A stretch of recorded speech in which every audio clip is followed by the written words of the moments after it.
Letícia Valim falando e hoje eu estou aqui com a Marcela Correia, né? Que a Marcela ela é enfermeira, educadora perinatal, consultora em amamentação e doula. Bem-vinda, Marcela. Obrigada, Letícia. E hoje o assunto é amamentação, né?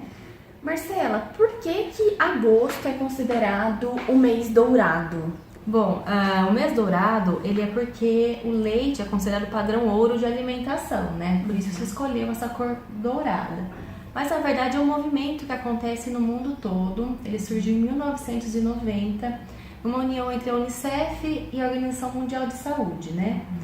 Devido à demanda do mundo todo de falta de aleitamento adequado, tá? Então, hoje se mobiliza mais de 120 países no movimento de auxílio à amamentação, de apoio à amamentação e de incentivo, certo?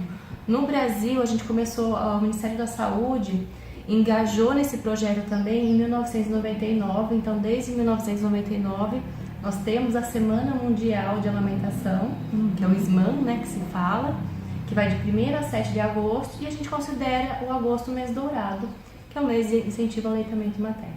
E por que, Marcela, se preparar para a amamentação? A amamentação, quando a gente fala popularmente, as pessoas pensam assim, o bebê nasce, lógico que ele vai mamar, porque é instintivo. Realmente, Letícia, é instintivo. Ao colocar o bebê, ele procura o seio para sugar.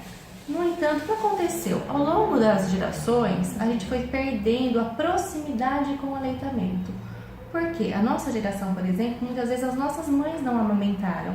Foi a época do boom da indústria, né? Do leite artificial. E muitas vezes elas foram até induzidas pela indústria a não amamentar, porque era bonito, né? Você comprar o leite. Era um leite que tem a propaganda por trás, né? Então muitas mães, na nossa época já, na época das nossas mães, na dificuldade de amamentar, já entraram com o leite artificial, que ele tem sim suas vantagens e importância. Muitos bebês precisam, porque a mãe realmente não conseguiu, não teve sucesso no aleitamento. Mas a gente precisa entender que muitos insucessos por falta de apoio e de conhecimento.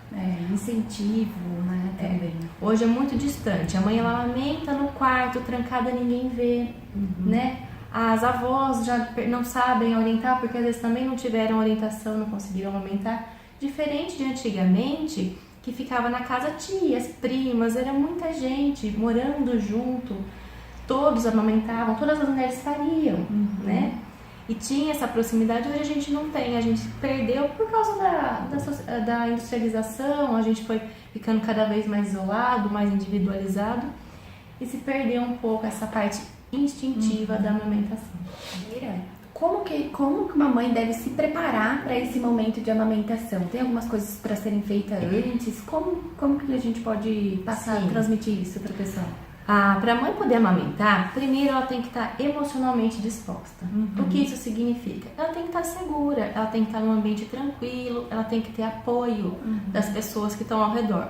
Do marido, né, ou do companheiro que está junto com ela, ou companheira, né, hoje a gente tem essa opção também. As avós, as tias, primas, irmãs, as pessoas têm que favorecer o aleitamento e não oferecer já outras opções como se aquela mulher fosse incapaz, né? Então, primeiro, ela tem que estar disponível emocionalmente, ela tem que ter apoio. Segundo ponto, informação, tá? Muitos erros que acontecem na amamentação por uma pega errada, por uma falta de conhecimento sobre a amamentação. O que significa isso? O bebê ele tem que ter uma posição mais adequada para ele conseguir mamar sem machucar. E no popular, a gente, a amamentação não dói. Então a mãe tem aquilo como referência e ela não busca informação para saber que a amamentação não dói e que tem formas de ajudar, entendeu? Então buscar informações. Outro ponto importante é ver pessoas amamentando, conversar com mulheres que amamentam, né? Para trocar experiência mesmo, ver como é esse começo e depois, até quando eu amamento? Hoje também tem um mito, né? Amamentou 6 meses, tá bom demais. Não. Aconselhava a amamentação exclusiva até os 6 meses. Exclusiva sem água, sem chá, sem nada, né? E depois ela é complementar até os 2 anos ou mais.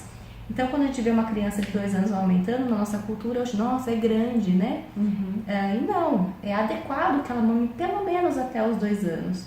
E se ela mamar depois, também tem lá seus benefícios. Então, informação é a base de tudo. E você falou que no começo, né, a gente precisa de apoio, mas no começo também pode ser que aquela mulher tenha um pouco de desconforto, sente um pouco de dor, né? É normal sentir esse desconforto, essa dor? Ou a gente pode fazer alguma coisa para corrigir? Como é que é isso? O desconforto que muitas mulheres sentem, 90% é pela pega inadequada. O que é a pega, né? Quando a gente fala essa palavra, as pessoas pensam que é meio popular, mas tem esse nome mesmo. É a posição da boca do bebê no seio, né? Todo mundo fala assim, mas eu não tenho bico, eu tenho aquilo, não tenho aquilo. Mas na verdade o bebê, ele pega a areola, né? Então, olha que a bocanha, ele tem que pegar um pouco mais pra cima, que é onde não é tão sensível, lá não dói. E é onde ele consegue fazer a ordenha adequada, tá? O bebê, ele não suga o peito, ele ordenha o peito, ele traz o leite. Se ele faz esse movimento adequado, não machuca, tá? Se ele não faz esse movimento, ele faz um movimento de sucção, não vem o leite necessário, ele fica irritado, né? E machuca o peito da mãe. Então é super importante a questão da pega. A pega que é a famosa boca de peixinho, né? Isso, que eles falam. Que exatamente. São os 2 lábios, né, abertos. Isso, o lábio fica abertinho, parece um peixinho mesmo, né? O bico fica todo dentro da boca e ele pega um pouco da parte externa. Mesmo as mulheres que têm um peito muito grande, isso acontece. Às vezes tem um pouquinho mais de dificuldade de posicionar, por isso é importante se informar, para você conseguir posicionar o bebê de forma adequada, quando o peito é muito grande. Mas todas as mulheres conseguem. E geralmente essas dores do começo é por causa disso. O bebê também ele tem uma dificuldade, às vezes a boca é pequenininha, o peito é maior. Então essa posição, e quando estapa, por mais que seja um pouquinho que sai da posição, já machuca. Tá? Então por isso que no começo, até os 2 pegarem um jeitinho, acaba machucando um pouco, tá? Mas é pela pega inadequada.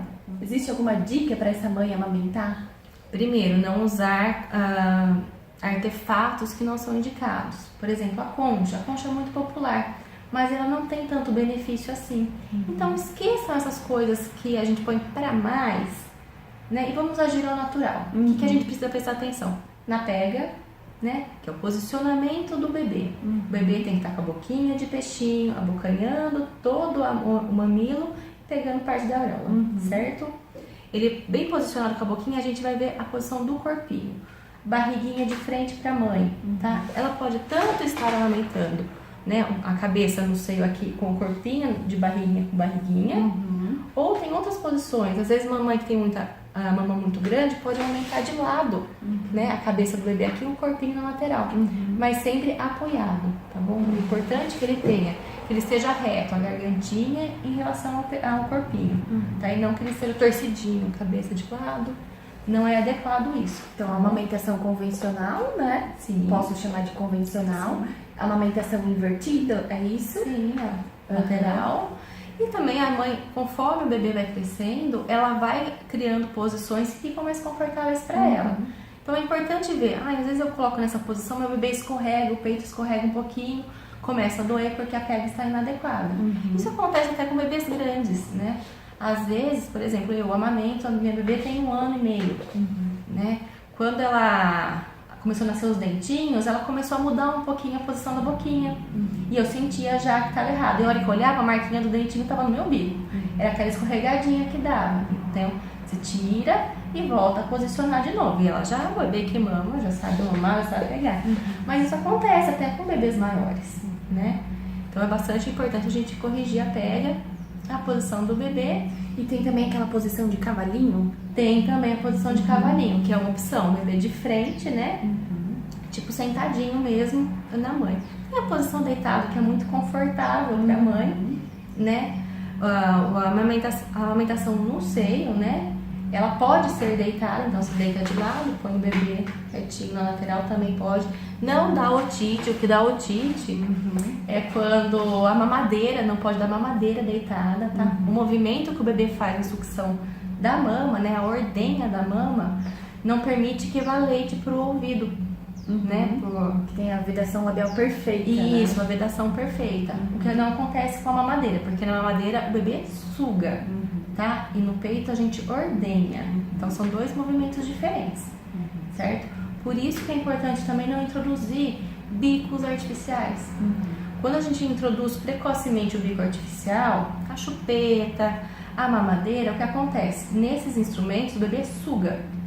Então ele muda a forma dele puxar. E ele perde a da ordenha. E daí vai sugar o peito. Se ele suga o peito, ele machuca. Que é a famosa confusão de É bico, a confusão né? de bicos que a gente fala no popular, né? Quando ele muda, ele não consegue entender que no peito ele vai mamar de um jeito e naquele outro bico vai mamar de outro, ele fica perdido. Então você não pode oferecer outros bicos, ou na verdade, se você oferecer outro bico, pode ser que aconteça isso, principalmente se oferecido precocemente, tá? O desmame precoce geralmente é vinculado ao uso de outros bicos artificiais. Eu acho que é isso de principal, né? E, como eu já falei em outros vídeos e vou retornar, o mais importante, a gente tem que preservar o momento mãe e bebê. A mãe emocionalmente disposta, descansada dos afazeres externos, ela está pronta para conseguir amamentar, tá? Então, tirando a pega, tirando os bicos, as posições, a mãe tem que estar disponível, tem que ser um momento de prazer para a mãe e para o bebê. Bacana, muito bom. O assunto hoje então foi sobre amamentação com a Marcela Correia. E eu quero agradecer então pelas dicas, né? E parabéns a todas as mamães que amamentam, que comemorem aí com seus bebês esse mês dourado, né? Obrigada, Marcela. Até a próxima. Até.